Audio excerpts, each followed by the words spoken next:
Studio time with Ducky. Okay, welcome to the next studio time with Ducky. I thought today we could do bootlegging. That's something that a lot of people ask for, and I think it's funny because bootlegging is like so broad, right? Like there's so many things to do in a bootleg. So what I want to do is just go over one bootleg that I did, my Harlem Shake bootleg, and talk a little bit about the way that I thought about it. I do think like what's most important is the philosophy behind it, right? Like kind of these high level ways of thinking about stuff that can be not intuitive necessarily if you're just getting started. So I think it's really important to think about like, okay, what's my intention with this track? So for me, this was supposed to be like fun and silly and not like a complete reimagining of the track, but more taking what people already liked about it and then making something that I wanted to play in my sets.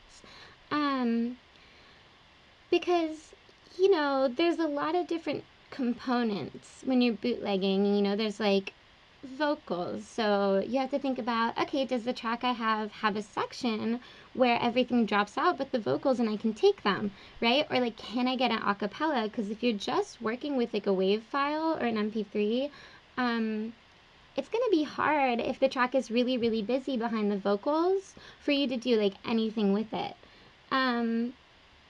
Yeah. And so a lot of the time what I like to do with bootlegs is I like to take the sections of the track that are like known or that people love or at least like recognizable, or maybe it's even just a build like with this one, and then add my own almost entirely separate drops. And that gives me some flexibility, right? Because it's the hardest thing about bootlegging is trying to make a completely finished track sit with new production behind it. You know? So, why don't we just look a little bit at what I did? Let's listen to the intro. Oops.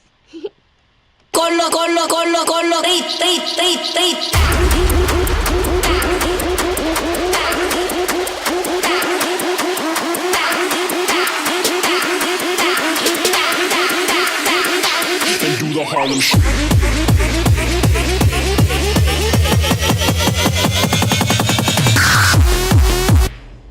Yeah, so I kind of did what I was talking about, right? Like I found this part where the music was all dropped out and it was just the vocal, and I took that and I looped it.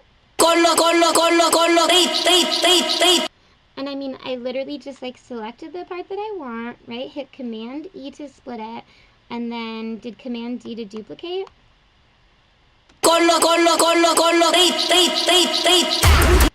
And then I pretty much kept the build-up exactly how it is because it's supposed to be kind of cheeky and like you're gonna get the original track in my sets, and then it turns into something different.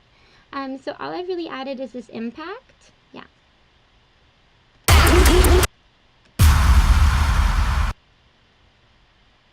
And then over here, what I've done for this little build-up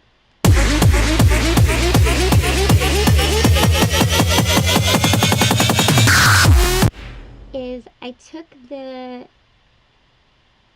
first little part, right, and I did Command E to split, and then I like duplicated it a bunch of times, duplicated it again, made it smaller, duplicated that, right? And then what I did is, I'm just undoing so we can listen to what I actually did. I did Command J to join them all together, and that way I could process these as like one audio file, because what I've done is gone in and done an envelope with transposing. So I brought it down. Let's take it to shake, shake, shake, shake, shake. It's a terrible replication, but you know what I mean. Yeah.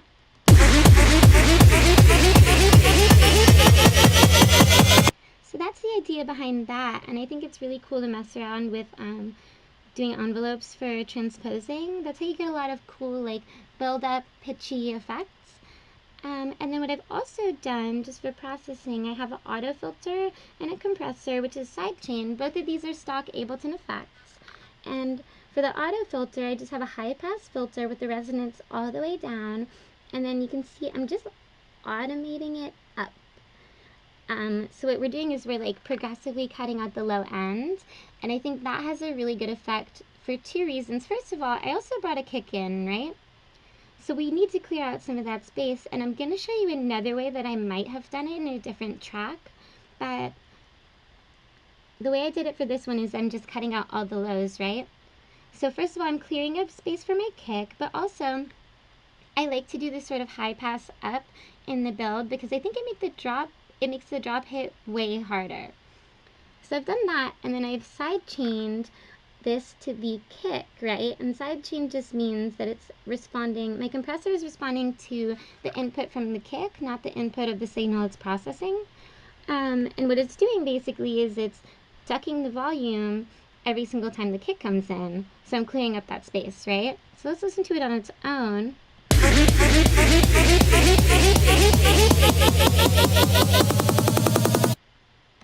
Yeah.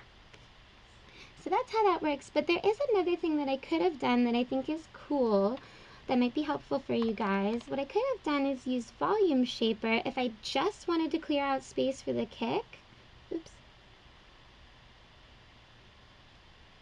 I can pull up my low band to around 200, maybe higher. I would just go off of my ear and what I think sounds right. Don't forget to pull this last like node all the way to the end, because otherwise it keeps the volume ducked until the input comes in. I've gone over volume shaper a little bit in a different video, but it's basically just like very controlled ducking. And then I can do MIDI beat. And then what I could do is like I could replicate the pattern of my kick in a blank instance of MIDI, like a MIDI track.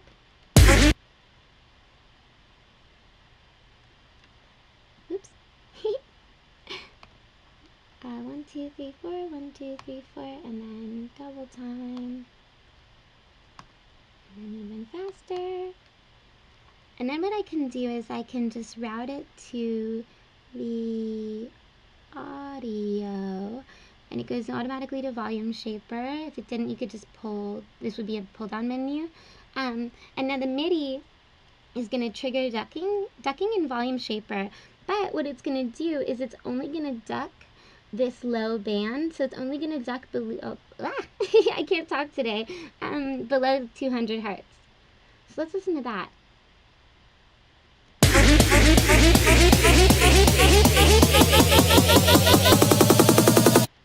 And let's listen with the kick.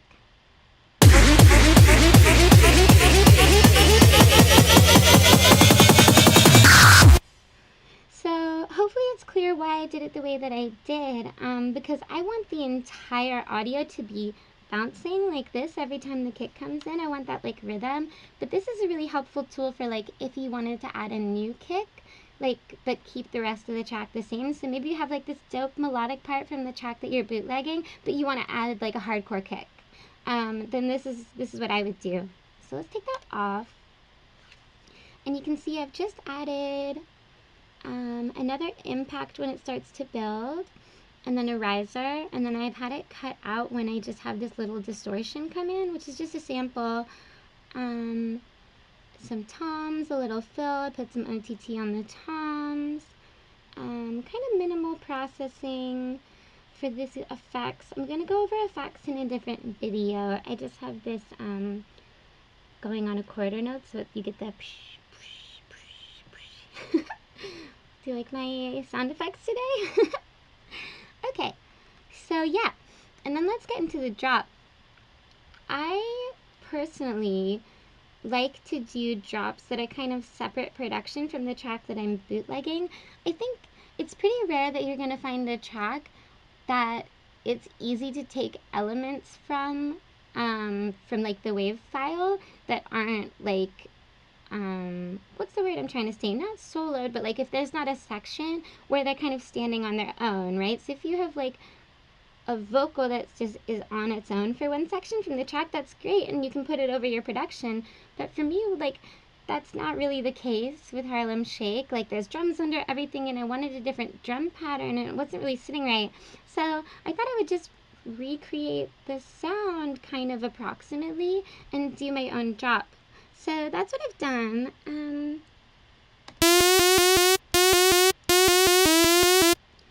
Obviously, it's not a perfect replication. I was just going for silly and fun this time, you know? Like, it doesn't have to be precise when you're doing, like, a fun, silly dance bootleg. And it was effective, which is what I care about. So the way I did that is literally just a saw wave. And I'm just messing a little bit with the coarse pitch. And then I have a multi-band compressor. That's it. I just thought about the sound from the original, and then I did kind of like a close approximation. And I did it in the same pattern as the drop. So what you're getting is the effect of the original track, but like completely transformed, like it's a hardcore track almost. That's my bass. It's just a silent preset. I was going for something fast because I made it right before EDC. But there's nothing wrong with that, you know? Like, I just wanted to have fun, and I think that especially bootlegging should be, like, really fun. Like, this is silly, it can be crazy and ridiculous. It just doesn't matter. Like, you're just taking something done and putting your own spin on it and being creative. And that's cool. So then basically, if we're looking at structure, all I've really added from the original track in the drop is this tiny little shake, right? And the only reason that I did that, and you can see I've left the auto filter frequency up so that I'm not getting any bass information that's interfering with my kick or my bass. I just did it to kind of like accent that second section. Yeah, just to like keep the original track brought in, but not to interfere with like the production I was doing. And then I've been using the kind of like in-between sections to bring it back to the original track.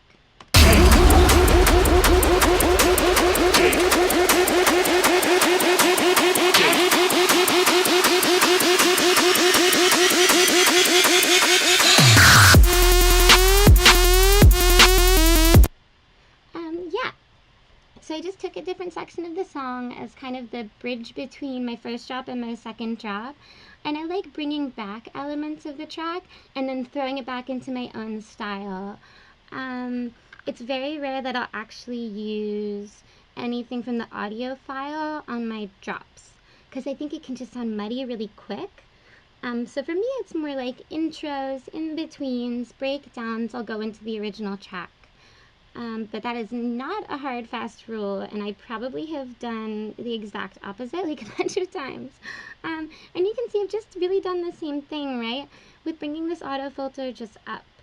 And then for the second drop, I just did a different pattern because I felt like I had introduced my version of the lead sound as like the replacement, right? So it's like now it's cohesive and now I'm just going even crazier with it. So I'm taking away the not melody but like pattern of the original song, and now I'm going into something completely different and just moving it forward.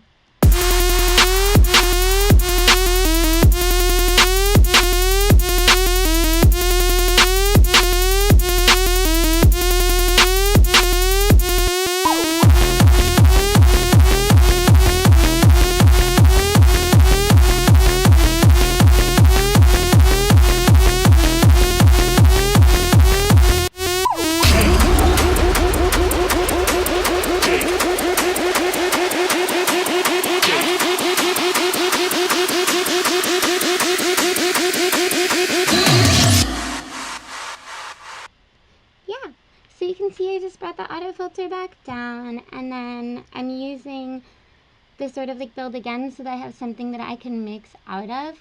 And that's another thing I think to think about is like your intention for the track in terms of like where you're going to use it. I think that's important just in like arrangement and songwriting in general, is like, what is this track for? Is this a headphones track? Or in this case, maybe you're making like a track for your sets. So you have to be mindful of like, okay, well, how do I mix in and out? What's going to work well for me, for my style of mixing, and what's going to make this track effective on the dance floor? And that's kind of it, you know? Like, there's so much flexibility in bootlegging there's so much flexibility in music, you know. So I think what's most important is like just to be excited and to be willing to sit there and learn and have stuff suck, you know, because sucking at something is the first step to being kind of good at something. So I would encourage you, like, even if it doesn't sound good yet, just like take your time, really sit with it, and like just work. I was not good at producing when I first started. I was terrible. I was so stubborn. I like refused to read a manual, and I sat there with my copy of Logic 6 and my terrible speakers, and I just sat there until I knew how to make a sound. And then I made another sound, and then I made my first song, and I was like, well, this sucks. Let's make another one. And that's the only way to get good at it, is to just crack open your DAW of choice and spend time. So pick a track that you think is fun, that you don't mind listening to over and over and over, and get to work, because you can totally do it. So I hope that was helpful. Maybe I'll go into like a very different style of bootlegging in a different video, like maybe one where I used more of the track and the drop, although I'm not sure I've done it, but I'll let you know. Let me know what else you want to see, and I will do it. Okay, cool. Bye.